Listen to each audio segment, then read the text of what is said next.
هينفذ الركنيه رقم 3 على طول على القائم الاول في منتهى الخطوره، وجول جول جول جول. عملها النسر الاخضر والمدافع الالماني الياسو بينقض ويحلق في سماء بورسعيد بهدف هدف منظم مربط مرتبط من لاعبي النادي المصري احمد شريف على راس المدافع المتقدم الياسو، بيهز شباك عبد الواحد السيد في الدقيقه ال5 ويتقدم بالنادي المصري بهدف مقابل لا شيء.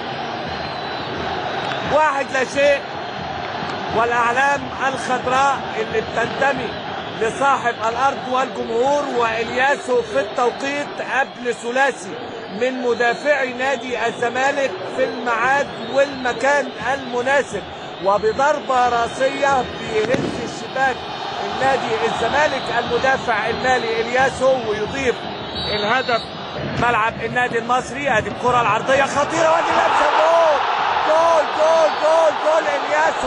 الياسو بيعملها بنفس السيناريو، ضربه اولى وضربه ثانيه في كل شوط.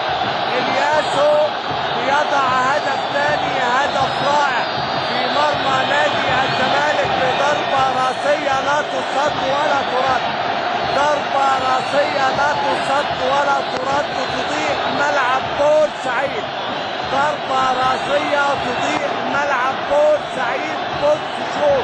بص شوف العرضيه والانطلاق والاندفاع والراسيه المتقنه من قلب الدفاع المالي.